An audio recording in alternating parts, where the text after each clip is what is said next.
Bueno, vamos a comenzar con la clase número 7. Vamos a estudiar lo que son las soluciones. Una solución es una mezcla homogénea que está compuesta por dos o más sustancias. Ejemplo, agua con azúcar. Ven que agarro el puntero, ahí estamos. Agua agregándole un poquito de azúcar o sal, eso es una solución. Y acá tenemos un té. Homogénea significa que veo todo en una única fase. Acá, si bien veo los puntitos, ¿sí? Los pedacitos sólidos, esto en algún momento cuando yo lo mezcle se va a terminar disolviendo por completo y voy a ver una única fase. Un ejemplo de algo que no es una solución, pero es una mezcla heterogénea, es por ejemplo agua con aceite, agua con arena, agua con piedras, ¿sí? Yo veo dos fases. En el agua con arena veo los granitos de arena por un lado, sólidos, y otra fase líquida que es el agua. En el caso del agua con aceite, veo el aceite que queda por arriba porque tiene menor densidad y una fase completamente distinta que sería el agua. Eso no es solución. Una solución tiene que ser una mezcla pero homogénea. Ahora, ¿cuáles son esas dos sustancias o más que van a formar parte de la solución? Bien, vamos a tener, esperen que quiero sacar esto que veo acá, no sé si lo ven ustedes, ahí está. Bien, una solución va a estar compuesta por un soluto y por otro lado por un solvente. Al soluto lo vamos a abreviar como ST y al solvente como SB. No es una cuestión no hay ninguna convención que diga que se los abrevia de esa forma, sino que es algo que voy a utilizar yo en esta materia y por ahí algunos profesores también utilizan la misma, pero no es algo formal. Bien, bueno, el soluto es aquel componente que se encuentra en menor cantidad y va a ser el que se disuelve en el solvente. Por otra parte, el solvente va a ser el que se encuentra en mayor cantidad y es el que disuelve el soluto. En este caso, el que se encuentra en menor cantidad es el azúcar y se va a disolver en el solvente, que es el agua. Acá en este caso volvemos a tener al agua como solvente. Acuérdense que es el solvente universal y el té sería el soluto. ¿Puede una solución tener más de un soluto? Sí, puede tener, acá le puedo agregar azúcar, de hecho, si yo hago un té y le pongo azúcar, estoy teniendo más de un soluto, azúcar, té y un único solvente, ¿sí? Entonces, en una solución, que es una mezcla homogénea, compuesta por un solvente y uno o más solutos. Bien, entonces una solución es la suma de ambos, ¿sí? De tanto del soluto como del solvente. Esta M significa masa. Masa en gramos puede ser, por ejemplo, kilogramos, miligramos. Tengo que hacer la sumatoria de ambos componentes. Y si lo cuento, lo determino en volumen, por ejemplo en mililitros, también tengo que sumar ambos en mililitros. ¿Dónde vemos soluciones? Bueno, por ejemplo, acá tenemos una etiqueta de la gaseosa Coca-Cola, por ejemplo, que fíjense que me da la información de los gramos que tiene de proteínas, que no tiene, los gramos que tiene de hidratos de carbono, que son 11, me da los miligramos que tiene de sodio, ¿en cuánto? En 100 mililitros, ¿sí? No es lo mismo que tenga estos 11 gramos de azúcares, que son los hidratos de carbono, en 100 mililitros, a que los tenga en 200, a que los tenga en un litro. ¿Bien?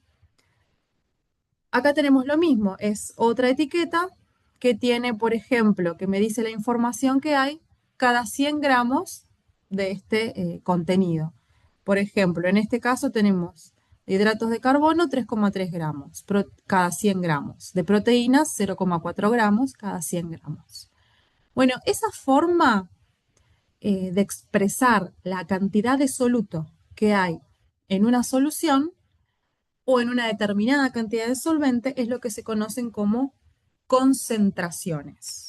¿Sí? Y es lo que vamos a estudiar ahora. Vamos a estudiar unidades de concentración. ¿De qué estoy hablando cuando hablo de concentración?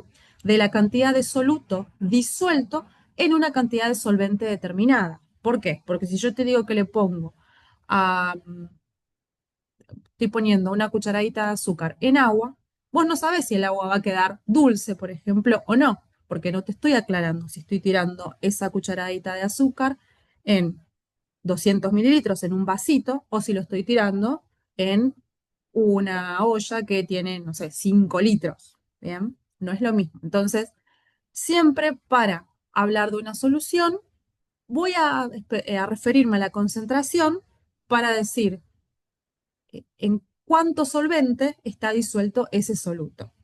Y tenemos estas unidades de acá, por ciento peso en peso, por ciento peso en volumen, por ciento o porcentaje, por ciento volumen en volumen, molaridad, molalidad y normalidad. Y estas son las unidades que vamos a ir viendo en esta parte de la clase. Vamos a empezar con porcentaje peso en peso. Bien, ¿qué significa? Bueno, hace referencia a los gramos de soluto, acordate que esta era la abreviatura, en 100 gramos de solución. Y tiene una formulita que es por ciento masa en masa es igual a la masa del soluto, que la vamos a expresar en gramos, dividido, esta rayita de fracción es una división, dividido la masa de la solución en gramos. Y a eso lo multiplico por 100. Al multiplicarlo por 100 es que estoy hablando de una unidad porcentual. Por ejemplo, acá les puse un problemita como para que vayan entendiendo a qué hace referencia esto. Bueno, ¿cuál es la concentración porcentaje peso en peso de una solución que se preparó disolviendo 10 gramos de sal, en este caso cloruro de sodio, en agua, obteniéndose 500 gramos de solución? Entonces, tengo un envase con agua, le agrego 10 gramos de sal, lo mezclo hasta que me quede homogéneo y finalmente voy a obtener entonces una masa de solución que está formada por 500 gramos. ¿Sí? Estos 500 gramos están formados por, en realidad, agua y cloruro de sodio. Entonces, estos son mis datos. La masa del soluto, 10 gramos, y la masa de la solución total son 500 gramos. Entonces, yo reemplazo estos datos en la fórmula, la masa del soluto, 10 gramos, la masa de la solución, 100 gramos, y me queda así. Podés dividir 10 dividido 500 y multiplicarlos por 100 o hacer al revés. 10 por 100 y después dividirlo por 500. El orden en que lo hagas no importa porque te va a dar lo mismo. Si quieren, prueben, si tienen una calculadora a mano, y les tiene que dar esta respuesta. 0,02% masa sobre masa. Perdón, acá dice masa, pero en realidad esto es una P de peso. Esto es simplemente porque el peso es una fuerza y la masa es la cantidad de materia, pero es lo mismo, puede decir peso en peso o masa en masa, ¿sí? Es exactamente lo mismo. Bien, otra de las unidades que teníamos que ver era masa en volumen o peso en volumen. Recuerden que puede ser una P. ¿Esto qué significa? Es muy parecido al anterior. Son los gramos de soluto que hay cada 100 mililitros de una solución. Y tiene una fórmula. Es muy parecida a la anterior, si se dan cuenta. Arriba tengo la masa del soluto en gramos y abajo, en lugar de tener los gramos de la solución, tengo los mililitros, ¿sí? Y lo multiplico por 100. Acá te dejo un problemita, mira. Calcula la cantidad de soluto y solución en gramos o mililitros según corresponda.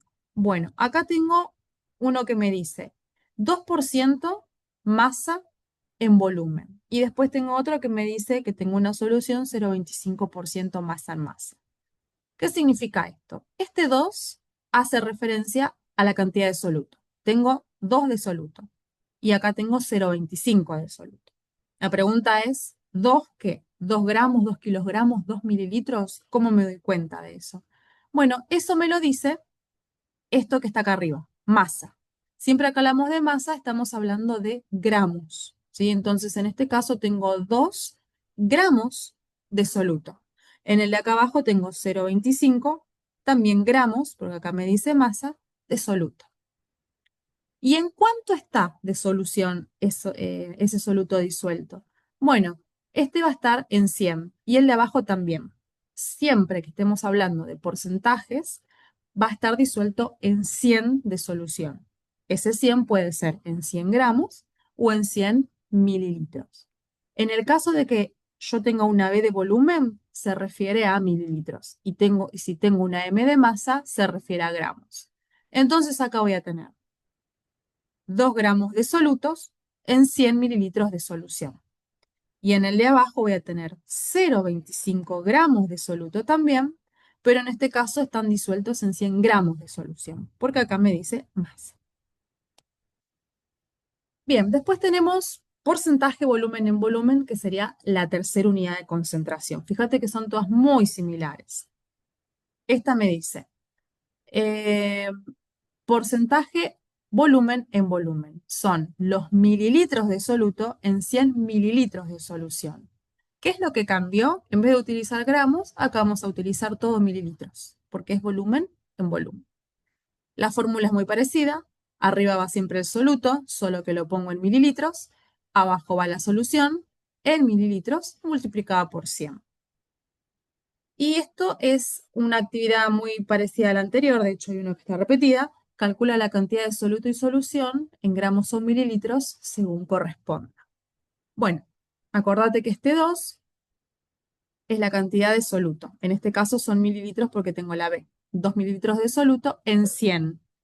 ¿En 100 qué? Mililitros de solución porque tengo volumen. Y abajo era la misma que la anterior, me parece. Ah, no.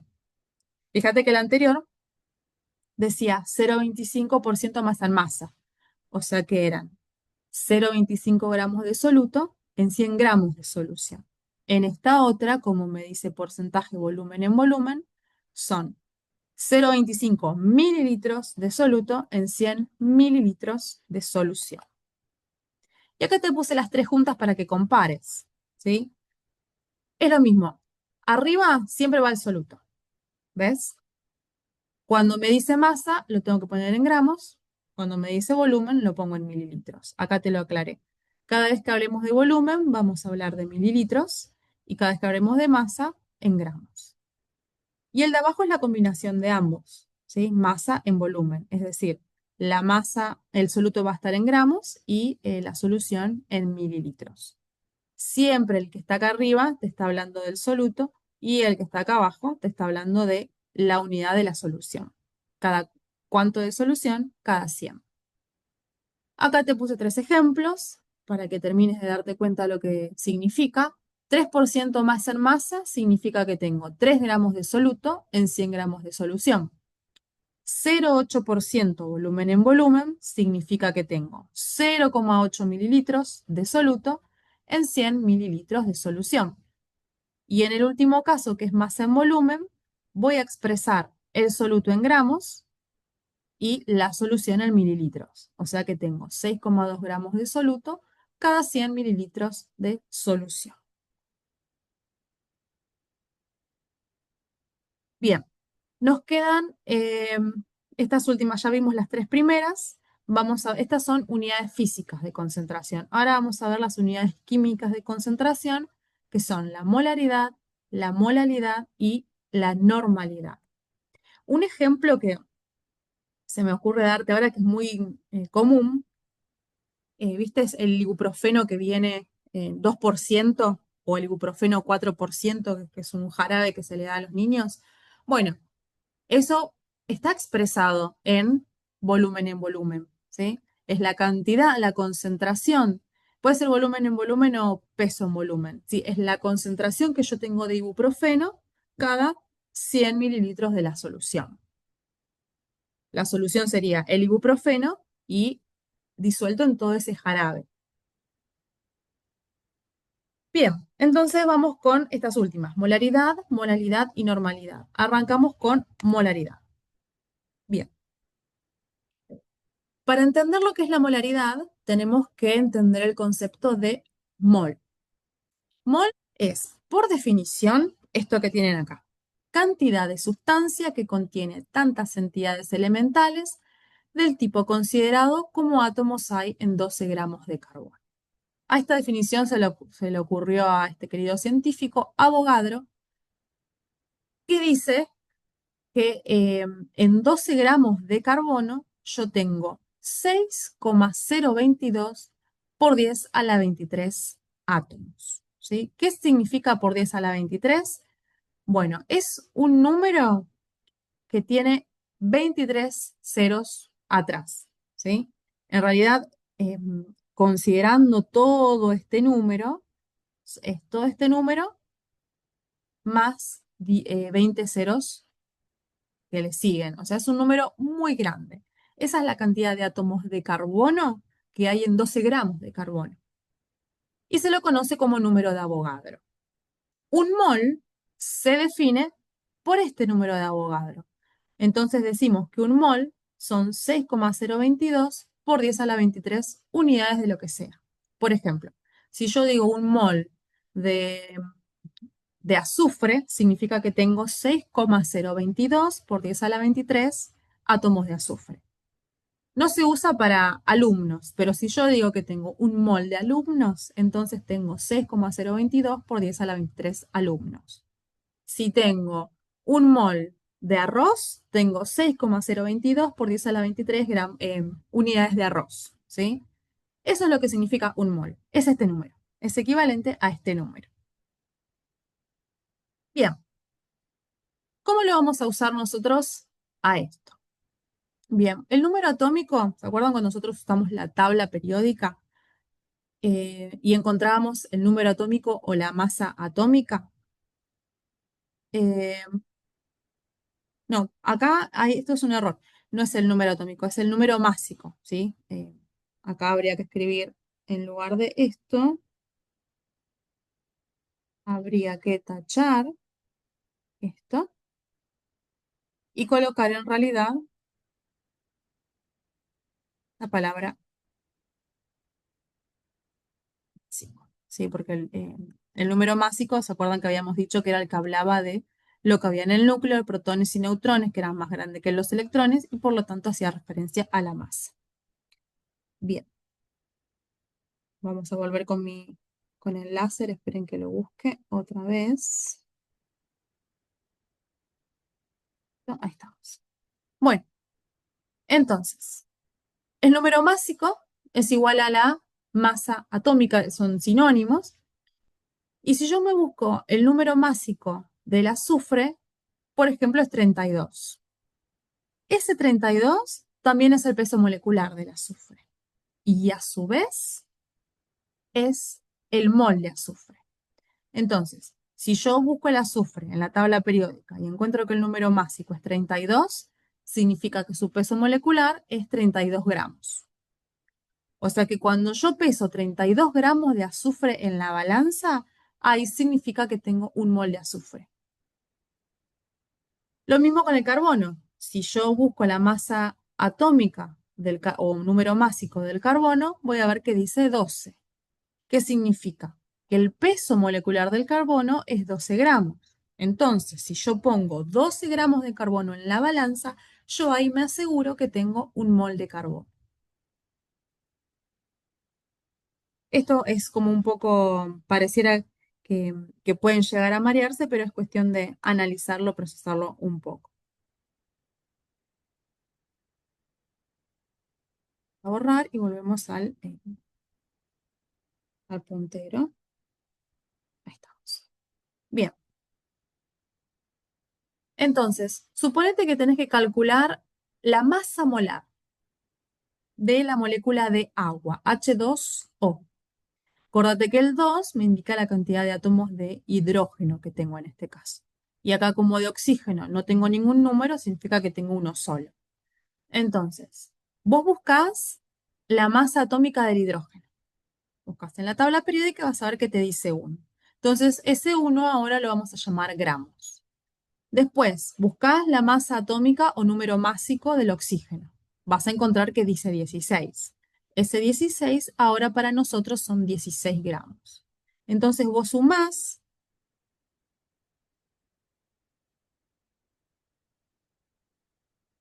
eh, todo esto, y como vos tenés dos átomos de hidrógeno, lo multiplicás por 2, te queda 2 más 16 gramos, 18 gramos. O sea que estos 18 gramos es la masa molar del agua. 18 gramos es equivalente a un mol de agua. ¿Por qué es un mol de agua? Bueno, porque vos lo que sumaste son los pesos moleculares. Y dijimos que los pesos moleculares hacían equivalencia a un mol. Otro ejemplo. Si te piden calcular la masa molar de este compuesto, del cloruro de sodio, de esta sal. Bueno, buscas el átomo de sodio en la tabla periódica, buscas el número másico y vas a encontrar que es 23. A eso le pones gramos. Buscas el cloro, el número másico te va a dar 35 y le pones gramos. Sumas los dos y te va a dar 58 gramos. Esos 58 gramos son equivalentes a un mol de cloruro de sodio. Entonces, en resumen, buscas el compuesto en la tabla periódica, buscas la masa atómica.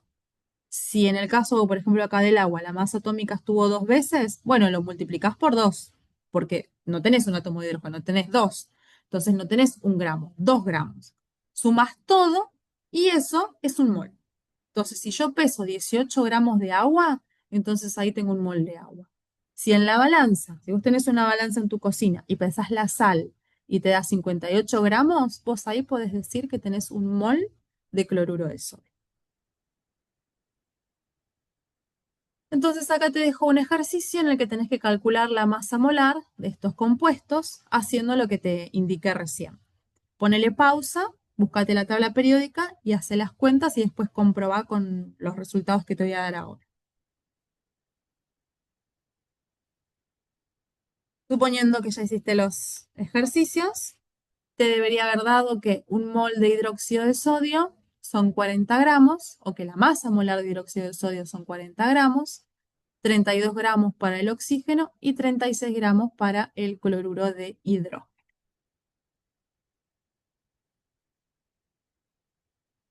Bien, ¿por qué necesitamos saber esto de moles? Bueno, porque de la siguiente unidad de concentración que tenemos que estudiar se llama molaridad.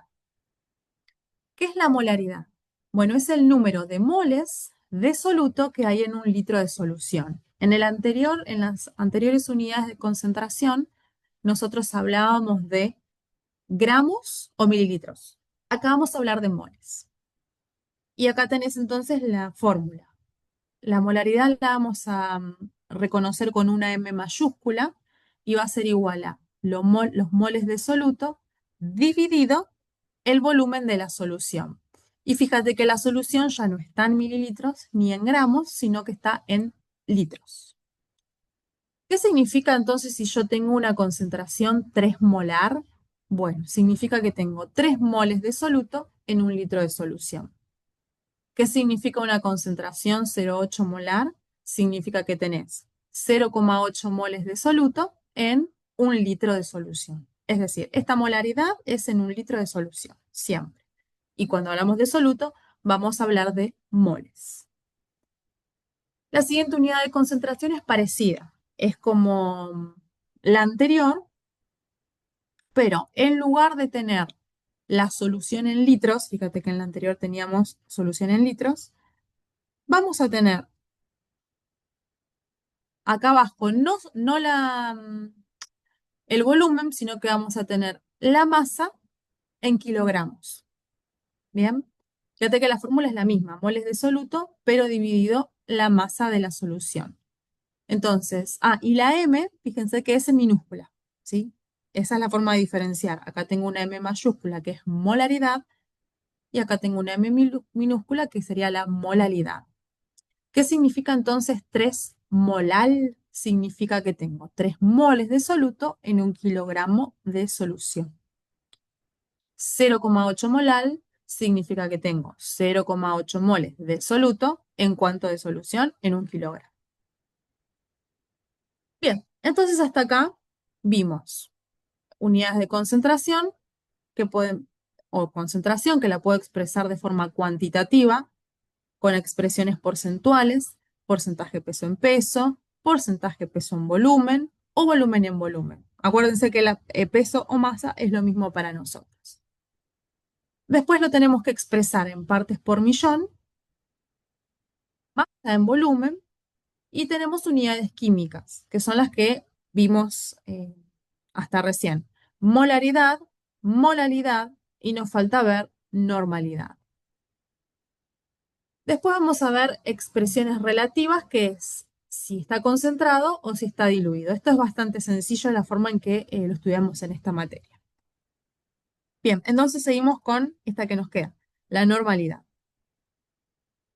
La normalidad es el número de equivalentes en gramos por litro de solución. Acá tenemos la fórmula, utilizamos la N mayúscula y es el número de equivalentes dividido litro de solución. ¿Qué son los equivalentes? Bueno, es la cantidad de gramos de un compuesto que aportan un mol de carga eléctrica. No nos vamos a detener demasiado en esto, simplemente conozcan que existe la normalidad, porque lleva un poquito más de contenido, así que lo vamos a dejar acá, la normalidad. No se maten eh, con este concepto en sí. Con los otros sí, con este no. Bien, nos queda parte por millón. Parte por millón indica la cantidad de unidades de sustancia presentes en 1 millón de partes de solvente. Y se utiliza para expresar cantidades muy pequeñas de sustancia, ¿sí? Por ejemplo, si decimos que una muestra de agua tiene 5 partes por millón de aluminio, significa que hay 5 gramos de aluminio en cuánto de agua, en 1 millón. O que tiene 5 miligramos de aluminio en 1 millón de miligramos, ¿sí? O sea que puedo expresar cualquier unidad de masa, siempre y cuando la proporción sea en 1 millón, ¿sí? Yo no puedo acá poner 5 gramos en 1 millón de miligramos porque no estaría hablando de lo mismo. Siempre tiene que ser una cantidad en 1 millón. Bien, y nos quedan ver diluciones. Dilución es algo sencillo, ¿sí? Imagínate que tenés un jugo. Acá tenemos auspiciantes en esta clase, ya pasamos por Coca, vamos por Mocoreta, no sé si sigue existiendo. Un jugo, viste que este es para diluir. Entonces vos ponés, no sé, 200 mililitros de este jugo y le tenés que agregar agua. El agregado de agua es el agregado del solvente. Entonces fíjate que te cambia de colorcito. ¿Por qué? Porque está diluido. Una dilución significa que tenés poca cantidad de soluto y si algo está más concentrado, significa que tenés mayor cantidad de soluto, ¿sí? Acá está concentrado, le agregaste solvente, pasa a estar diluido.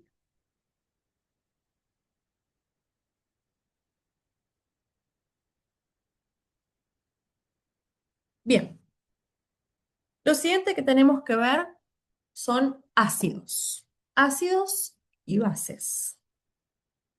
Los ácidos son sustancias que liberan iones hidrógeno cuando se disuelven en agua. ¿Qué son los iones hidrógenos? Bueno, es un átomo de hidrógeno con una carga positiva, es decir, que es un catión. Se lo suele llamar protón. Un ejemplo es el cloruro de hidrógeno. Si yo tengo un frasquito con cloruro de hidrógeno, hasta que yo este frasco no lo vuelque en un frasquito con agua, no lo disuelva, no va a ser un ácido, ¿sí? Sí o sí lo tengo que disolver en un vasito con agua para que se transforme en un ácido. De hecho, así concentrado se llama cloruro de hidrógeno. Cuando lo disuelvo en agua, cambia su nombre y se pasa a llamar ácido clorhídrico. Bien, entonces siempre que hablemos de ácidos, vamos a hablar de sustancias que disueltas en agua liberan este ion hidrógeno. Fíjate que vos tenías el hidrógeno acá y después se separó. Se separó el hidrógeno por un lado y el cloro por el otro lado. Como el hidrógeno tiene carga positiva, no puede aparecer carga de la nada, entonces el átomo de cloro va a quedar con una carga negativa. Entonces, si vos sumas las dos, se neutralizan. ¿Por qué se tienen que neutralizar? Y porque vos cuando arrancaste no tenías ninguna carga. Entonces, cuando se disocian, se separan, las cargas se tienen que neutralizar. Siempre esto ocurre en agua, como les dije hace un rato. Otra forma de expresar esta reacción química es poniendo el cloruro de hidrógeno, en vez de poner el H2O acá arriba de esta flechita, lo pones como si fuera otro reactivo, otro ingrediente de tu mezcla, y que cuando se mezclan, el átomo de cloro se separa, sigue con su carga negativa, fíjate que quedan iguales, pero ahora este hidrógeno, en vez de quedarse acá solito, se unió a la molécula de agua. Antes la molécula de agua era H2O, ahora es H3O, con la carga positiva. Esto así tiene un nombre específico y se llaman iones hidronio.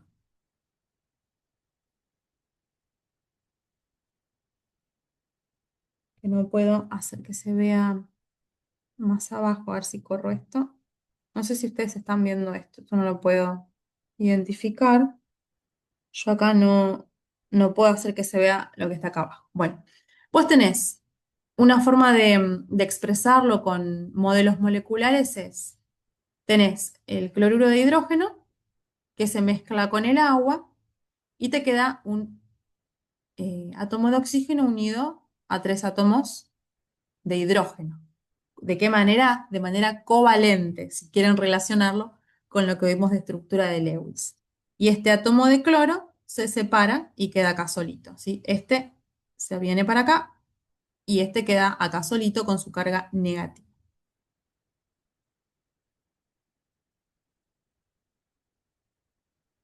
Bien, acá tenés la molécula de agua. Acordate que el oxígeno tenía 6 electrones de valencia, el hidrógeno tenía uno cada uno, entonces para que cumpla la regla del octeto, este oxígeno comparte electrones con el hidrógeno, entonces tiene 1, 2, 3, 4, 5, 6, 7, 8, cumple la regla del octeto, y los hidrógenos quedan completos con 2 electrones cada uno. Y así se forma la molécula de agua.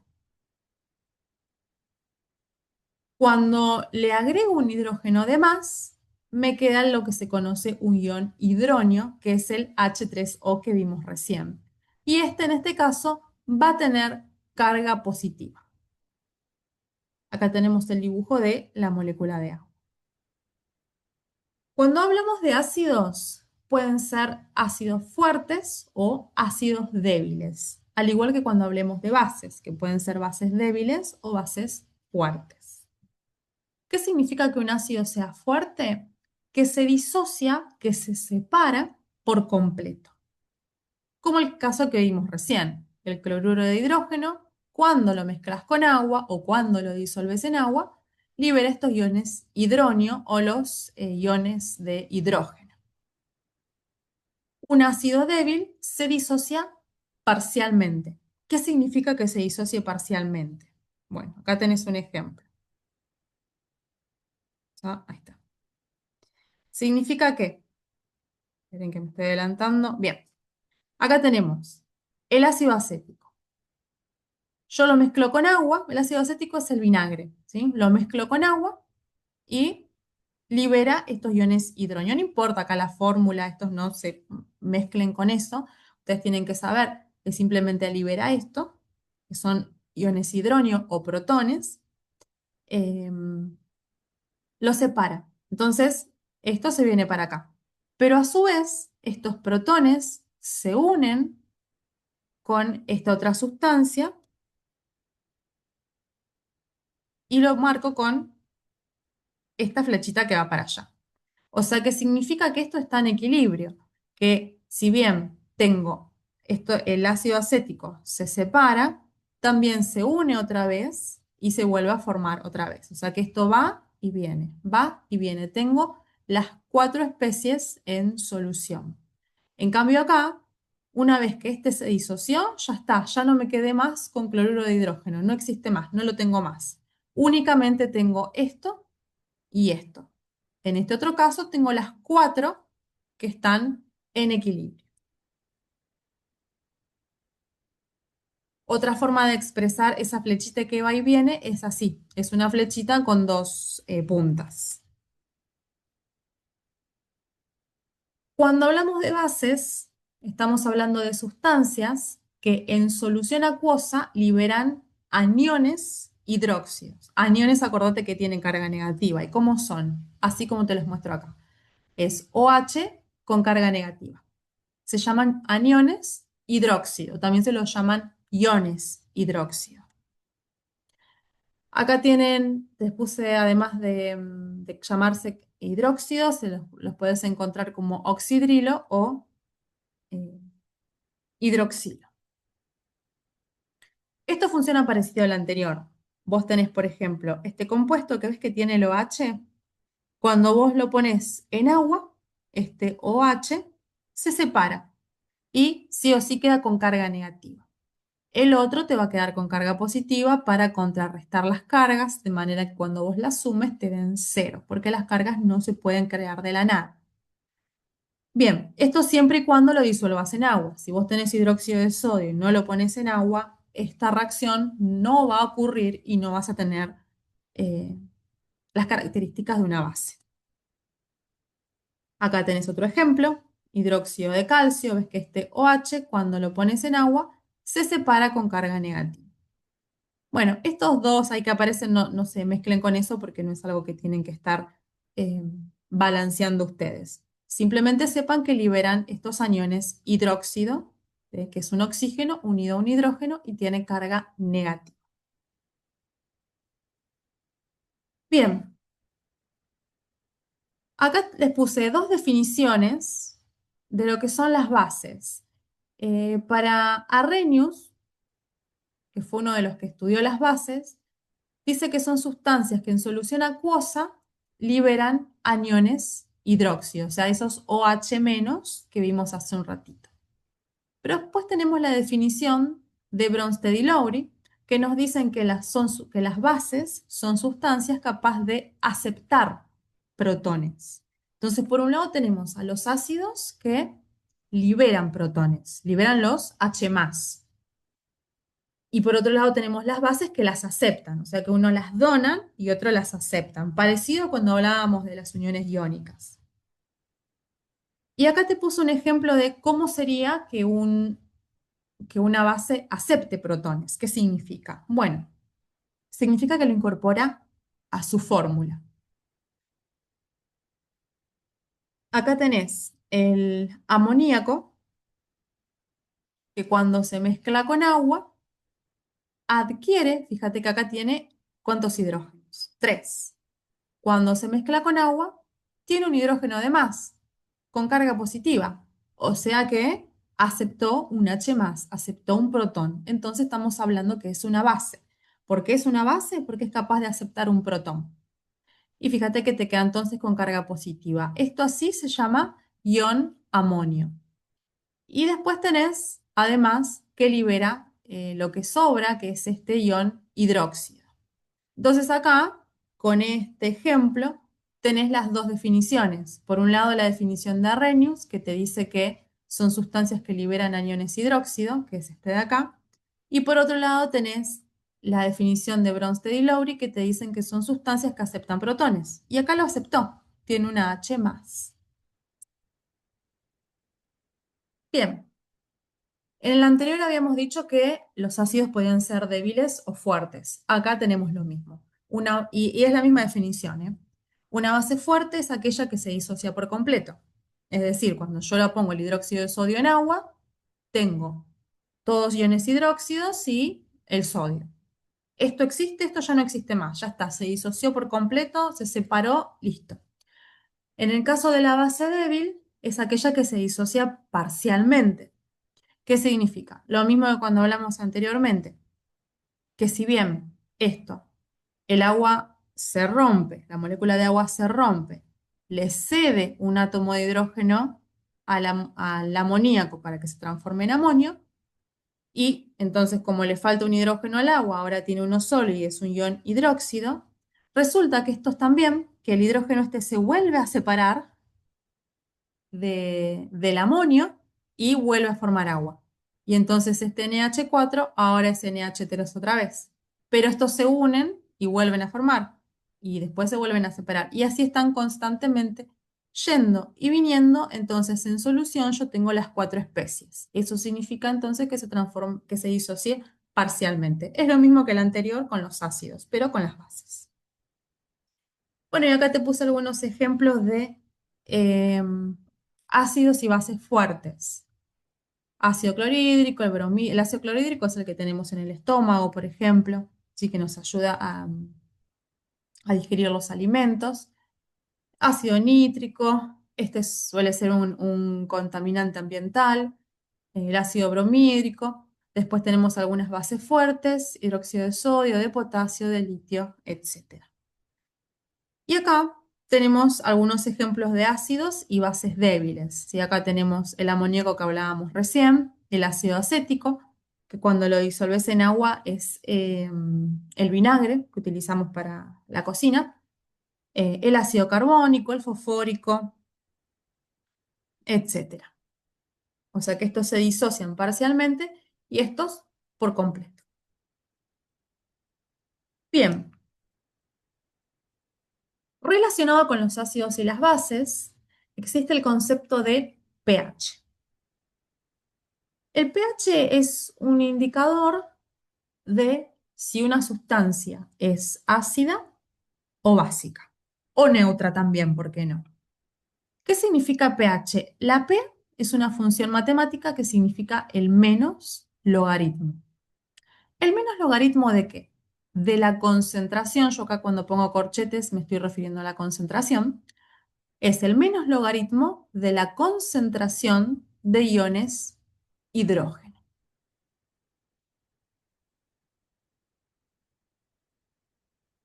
Entonces, si yo te digo que quiero que tenga una concentración de iones hidrógeno de 1 por 10 a la -13, esto es 0,00000 con varios, acá te lo puse, sí, es un 0, con 3 ceritos adelante, fíjate que es un número muy, muy, muy chiquitito de concentración de protones. Y eso se encuentra en este vasito que fíjate que dice que es una base. La base, acordate que no era la sustancia que liberaba protones, sino que era la que los aceptaba, o sea que no los tiene ahí sueltos. Si andan sueltos los protones, la base los atrapa, así como para que lo entiendas. Entonces, por eso es que hay poquitos protones de hidrógeno dando vueltas. Entonces, si yo quiero calcular el pH, voy a tener que hacer en la calculadora, apretás el menos, el logaritmo y pones este número. ¿Sí? Menos logaritmo y acá te lo puse en notación científica. No importa porque no es que vas a usar notación científica, simplemente para que lo entiendas. No es que tenés que hacer esta cuenta, ¿eh? Entonces, si vos lo apretás, si tenés calculadora y querés probarlo, fíjate que te va a dar 13. ¿Sí? Ahora, si queremos hacer lo mismo con un ácido, por ejemplo, no sé, el ácido clorhídrico es un ácido fuerte, entonces se va a disociar mucho. Mira, vamos a buscarlo, así lo puedes visualizar. Acá, acordate que era este. Vamos, me gusta la otra acá, para que lo entiendas más. Cuando hablamos de estos protones o de estos, para nosotros son sinónimos. Si cualquiera de los dos es lo mismo, porque esta expresión es la misma que esta. Entonces, perdón, al revés, son dos expresiones distintas, pero se refieren a lo mismo. Entonces, eh, este hidrógeno, cuando vos lo pones en agua, se separa y te quedan los protones. Entonces, cuando hablamos de un ácido fuerte, voy a tener muchos protones dando vuelta. Entonces, en este caso, volvemos a donde estábamos, acá. Fíjate que tenés una concentración de protones muy alta comparada a la anterior. Acá te puse, por ejemplo, 1 por 10 a la -4 molar. Fíjate que está en la unidad de concentración que estudiamos hace un ratito, molar. Y fíjate, ves que si bien es un número pequeño, comparado al anterior, este es más grande. ¿Sí? Entonces, cuando vos pones en la calculadora menos logaritmo y le pones este numerito, te va a dar un pH de 4. ¿Bien? Entonces, cuando vos calculás, por ejemplo, haces el menos logaritmo de 0,1, te va a dar 1. El menos logaritmo de 0,01 te va a dar 2. Y así vas obteniendo los diferentes valores de pH.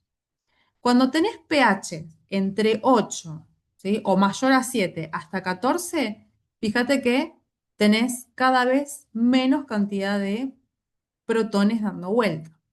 En cambio, cuando tenés valores de pH de 7 para abajo, fíjate que se va acrecentando los valores o la concentración de hidrógenos. Este es el que tiene más cantidad de hidrógenos y este es el que tiene menos. O sea que tenemos dos extremos. El que tiene menos hidrógenos es el 14, el que tiene más es el 1. Y así podemos armar la escala de pH. Cuando tenemos muchos protones dando vuelta, significa que tenemos pH de 7 para abajo. Y si tenemos muchos protones dando vuelta, ¿quiénes son los que liberan los protones? Los ácidos. Por el contrario, esos protones son captados por las bases. Entonces van a haber muy poquitos protones dando vueltas. Entonces estamos en esta parte de la escala, con poquitos protones. Entonces, cuando nos vamos de 7 para abajo, tenemos bases. Cuando hablamos de un pH de 7, estamos hablando de un pH neutro. Y bueno, acá tenés algunos ejemplos de sustancias ácidas, ¿sí? El café tiene un pH de 5, por ejemplo. El vinagre que estuvimos hablando hace un ratito tiene un pH de 3. Ácido gástrico, el que es el ácido clorhídrico que hablábamos hace un rato también, tiene un pH de 2. Ácido muriático, pH de 1. Y acá tenés el ejemplo de algunas bases: agua de mar, jabón, leche de magnesio, amoníaco, lavandina, etc. Y acá tenés otros líquidos biológicos además del ácido gástrico. Fíjate que la sangre tiene un rango de pH que va entre 7,32 a 7,42, por ejemplo. Y acá te puse una escala de pH que es con colores. Estos se suele utilizar en laboratorios cuando vos querés saber un pH aproximado, no necesitas saber específicamente eh, con exactitud, ¿sí? Eh, Sabemos que de 7 para abajo son ácidos, entonces si te da estos colores, la solución, poniéndole unos indicadores, se va a tratar de una sustancia ácida y por el otro lado se va a tratar de una sustancia básica o alcalina, que es el sinónimo, si te da, por el contrario, estos colores. Si te da este verdecito, vamos a estar hablando de una sustancia neutra. Eso es lo que se conoce como escala de pH. Y para terminar, luego les voy a mandar la segunda parte de la clase por separado. Vamos a ver lo que sería la reacción de neutralización. Una reacción de neutralización es aquella en la que vos mezclás un ácido con una base y como resultado obtenés sal y agua. Se pierden las propiedades ácidas y básicas, ¿sí? Ya no vas a tener pH de 5, de 7, nada, ¿sí? Esto estaría neutralizado, estaría con un pH de 7 en realidad. Eh, un ejemplo, mezclo el ácido clorhídrico con el hidróxido de sodio, que es una base, se me forma la sal y H2O, que sería el agua. La sal es un compuesto iónico que va a estar formado por un metal, en este caso el sodio, y un no metal, que es el cloro. Bien, vamos a dejarlo hasta acá y la segunda parte de la clase se las voy a subir en otro video. Muchas gracias.